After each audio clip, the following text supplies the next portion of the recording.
Bonjour à toutes et à tous. Je suis Franck Hubcherlin du cabinet Patrimoine Consultant Colmar et Mulhouse du réseau Magna Carta. Et nous allons aborder aujourd'hui le sujet du plan épargne retraite, le PER, sur lequel il existe deux variantes, le PER assurance et le PER bancaire. Pour ce faire, j'ai le plaisir d'accueillir et de vous présenter Richard Lourençon, responsable commercial La Retraite chez Odo. Odo BHF, qui est la banque privée, la plus grande banque privée en Europe. Donc, avant de commencer sur cette distinction entre le PER, assurance et bancaire, on va peut-être revenir sur les particularités et les bases du PER, pour ceux qui le connaissent, pour ceux qui le connaissent moins bien. Et pour ça, Richard, merci de nous indiquer quelles sont les bases de ce contrat. Bonjour Franck, et effectivement, merci de m'inviter à venir parler de ce plan épargne retraite, qui est un nouveau produit, parce que le produit a été lancé en octobre 2019. Son rôle principal était de venir remplacer les anciens produits, et donc ces anciens produits dont j'avais en charge l'animation et la commercialisation auprès d'une clientèle de partenaires maintenant depuis 10 ans, dont Patrimoine Consultant Colmar, et ce depuis le début, m'amène tout naturellement à parler aujourd'hui du PER individuel. Donc ce PER individuel, il a été créé dans le but de permettre aux Français, dans la globalité, de pouvoir mutualiser, regrouper la totalité de leurs anciens produits. Une vie professionnelle, elle est composée de haut, de bas, et surtout, elle est effectivement très élargie.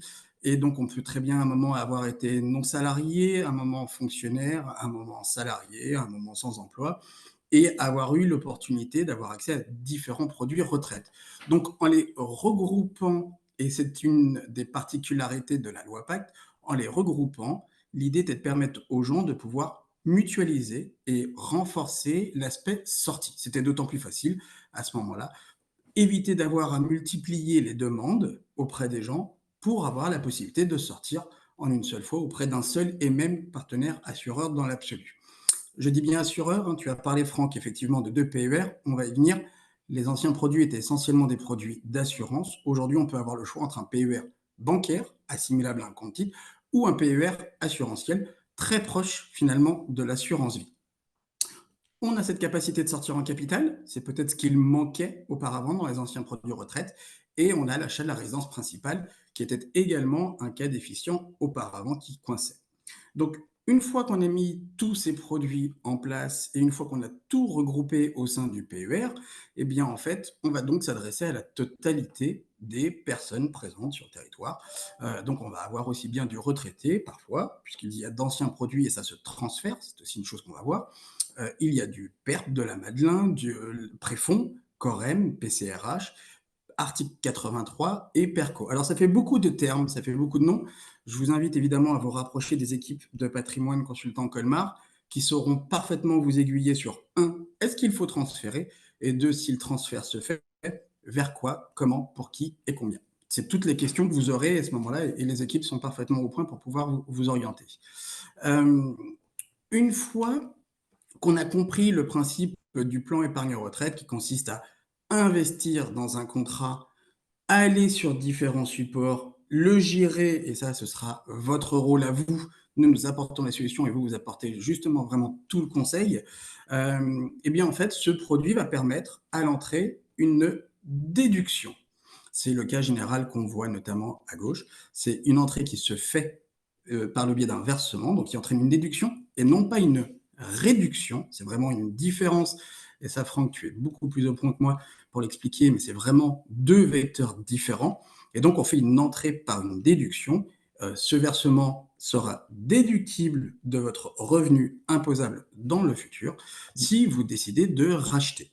Racheter, ça veut dire au moment du départ à la retraite, récupérer le capital. Alors, j'ai dit départ à la retraite, puisque c'est une des conditions sine qua non de ce produit versus l'assurance vie, c'est qu'il existe quelques cas de sortie, des cas qu'on appelle accident de la vie, et notamment après un autre cas qui est celui du départ à la retraite, et l'autre qui est celui de l'achat de la résidence principale. Voilà. La fiscalité, à chaque fois, sera différente en fonction de ce qu'on veut faire et elle peut être assez conséquente, ce qui ouvre une autre porte de ce produit qui, je pense, est extrêmement méconnu et c'est bien là la difficulté de ce produit en fait. Donc, tu disais tout au début, Franck, qu'il existait deux types de plans épargne-retraite. Mhm. Donc, ces deux plans épargne-retraite, je suppose que tu faisais allusion au PER bancaire et au PER assurantiel. Tout à fait. Voilà. Alors, les deux produits ne sont pas tout à fait identiques, effectivement. Ils se ressemblent dans leur façon de fonctionner, à savoir que un PER bancaire, déjà, il n'y en a pas énormément sur le marché. Il y en a quelques-uns, mais à mon avis, ça va s'adresser à une population extrêmement sélective sur le marché, puisque son fonctionnement, hormis la déduction qu'on a au départ en investissant dessus, cette déduction va se faire essentiellement l'investissement pardon, va se faire essentiellement sur des actions, sur ce qu'on appelle des titres vifs. C'est ce qu'on va aller chercher. L'idée, c'est vraiment d'aller chercher quelque chose de très spécifique. Donc, on va s'adresser à une population très spécifique, boursicotière, qui va vraiment vouloir aller sur ce type de marché plus précisément. Euh, Après, il peut y avoir une zone d'ombre également au niveau successoral, puisqu'au niveau successoral, ça va venir intégrer la succession au sens large du terme et d'en rentrer dans le package global.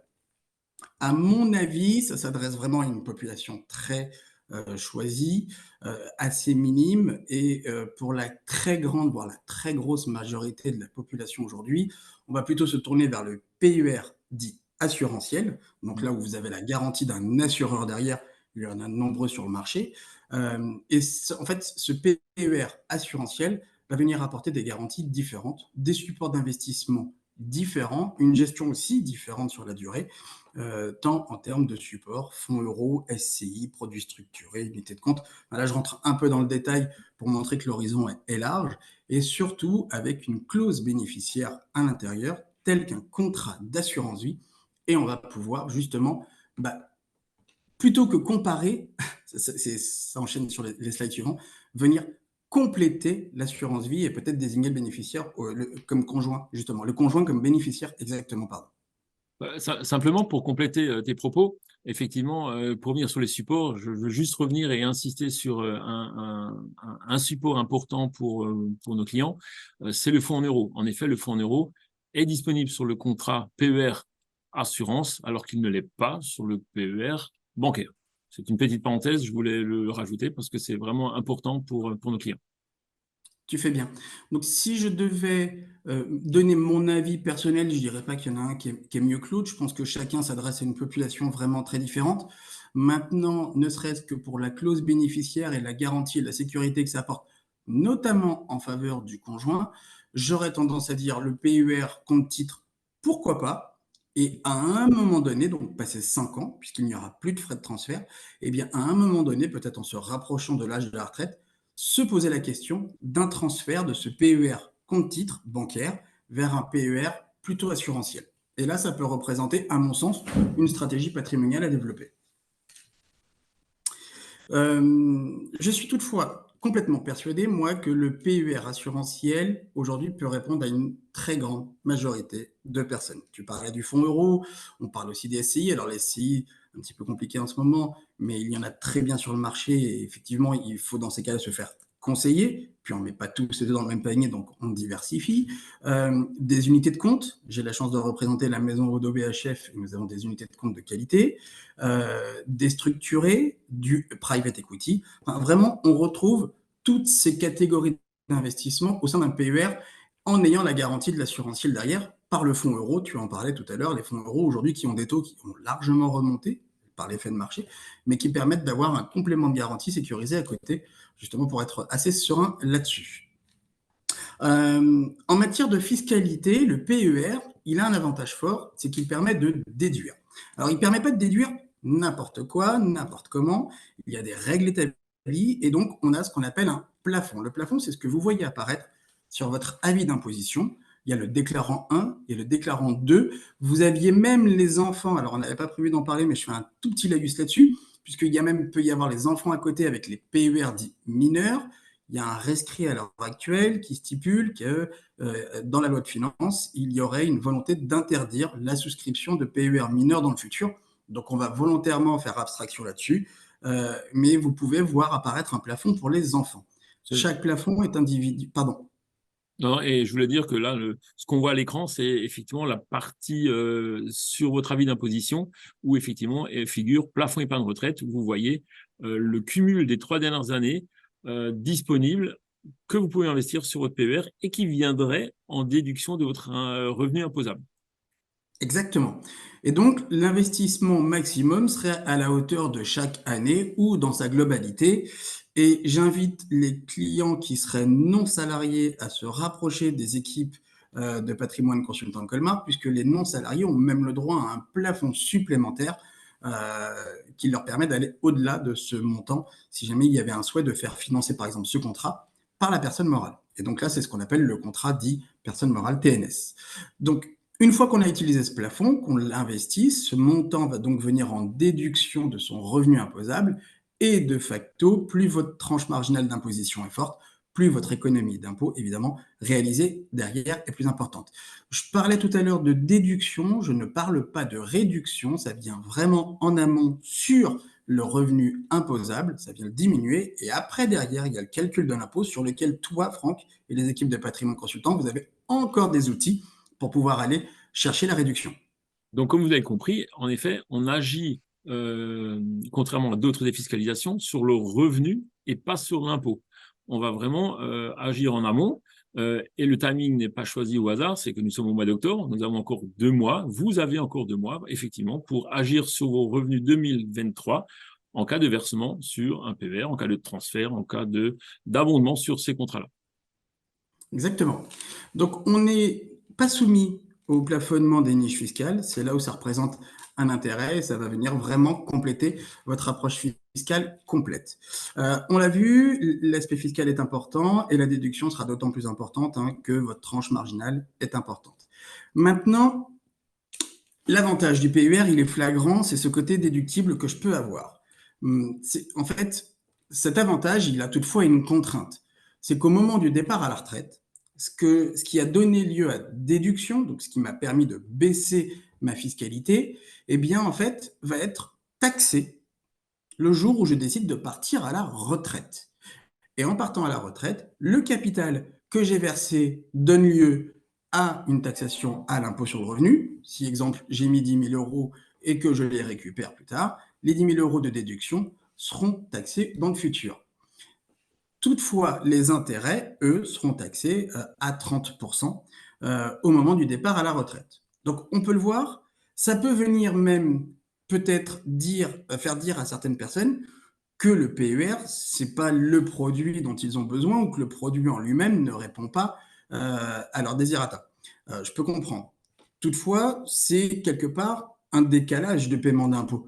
C'est-à-dire que mes 10 000 euros, si je suis sur une tranche à 41, comme on le voit sur l'exemple, me donnent droit à 4 100 euros d'impôt que je paierai en moins. Alors, le calcul est très réducteur, c'est vraiment volontairement rapide. Il faut rentrer plus dans les détails puisque le schéma de l'impôt est pyramidal, mais c'est pour donner un ordre d'idée. Mais ces 4 100 euros que je devais m'acquitter auprès du Trésor public, il y a quelque part, ils vont être investis et pouvoir travailler et générer des intérêts que je n'aurais pas eu. Donc ça, c'est le premier point fort.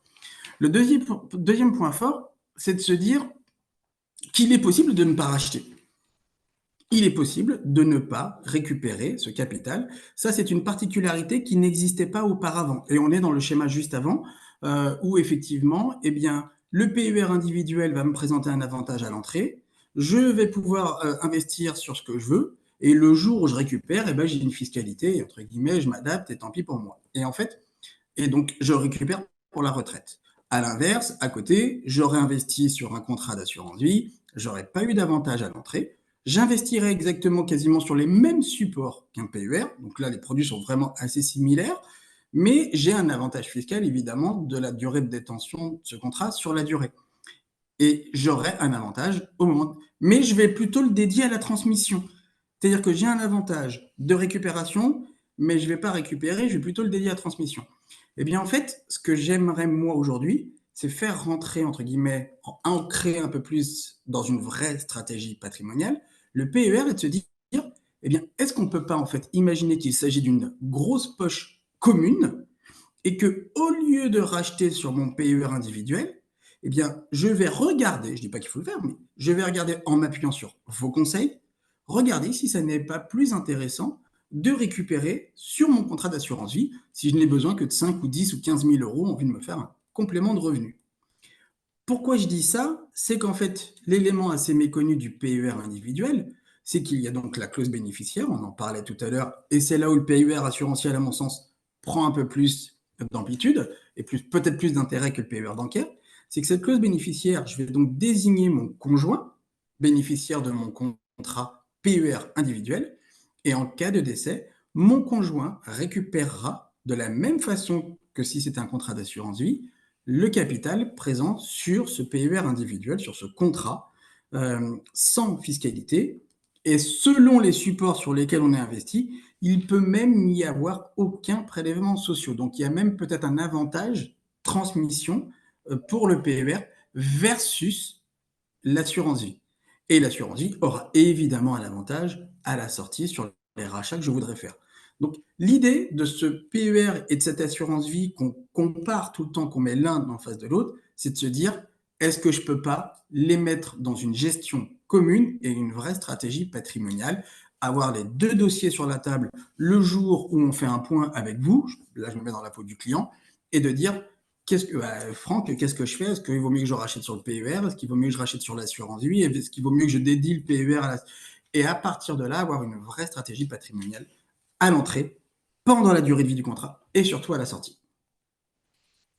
Voilà, c'est surtout là-dessus en fait que je voulais insister, d'autant plus que ce PER en fait, il peut être complété par des versements que je vais faire, mais il peut être aussi complété, on l'a vu tout à l'heure, par tous les anciens autres produits retraite que j'avais sur le marché. Et donc, on peut très vite faire gonfler ce capital, en fonction des moyens qu'on a évidemment, et du coup permettre d'avoir son effort d'épargne peut-être un peu sur le PER pour l'avantage fiscal et plus sur l'assurance vie en vue de faire ses rachats futurs. Belle présentation très complète. Si je peux me permettre pour conclure, l'heure tourne et puis on va faire synthétique. Le PER devient un outil de défiscalisation, d'épargne pour sa retraite et même de transmission, alors qu'à la base, il n'était pas du tout prévu pour la transmission. Ah, complètement.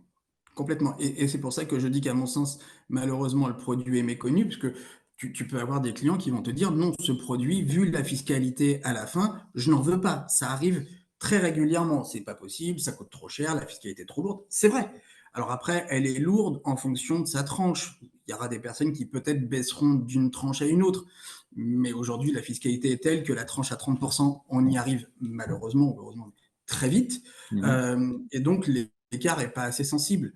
Donc, plutôt que, entre guillemets, de se dire bah, le produit n'est pas fait pour moi, de se dire comment je peux rendre ce produit intéressant dans mon approche et pouvoir aller chercher tous les différents aspects positifs. L'avantage déduction au départ, mais je peux même verser plus si je le veux hein, et ne pas le déduire. Euh, Gérer toute la durée de vie du contrat comme un vrai contrat vivant, efficace. Et au terme de ce contrat, eh bien, me poser la question, est-ce que je rachète dessus? Est-ce que je choisis de ne pas racheter? Ça, c'est quelque chose aussi de très important. Les anciens produits retraite, l'assureur, au bout d'un moment, faisait vraiment comprendre qu'il fallait récupérer le capital. C'était son boulot, son travail, c'était de payer la garantie. Voilà. Donc là, aujourd'hui, on a une capacité à pouvoir le laisser sur la durée et le laisser traîner, donc, entre guillemets. Et dans ces cas-là, comme on peut le faire, eh bien se poser la question de laisser déléguer pour la gestion de la transmission. Et c'est un vrai produit qui gagne en gestion patrimoniale, en stratégie patrimoniale, mais de manière commune et complémentaire à l'assurance vie. Parfait. Écoute, c'était très, très, très complet. Je te remercie pour cette petite exposé sur le PER. Grand plaisir. Je vous remercie tous. Je vous donne rendez-vous avec vos collaborateurs et vos conseillers du cabinet Patrimoine Consultant Colmar pour évoquer ce sujet-là. Je vous rappelle que vous avez jusqu'à la fin de l'année 2023 pour agir sur votre revenu imposable par le PER. Merci beaucoup. Je vous dis à très bientôt. Avec grand plaisir. À bientôt. Merci Richard. Au revoir.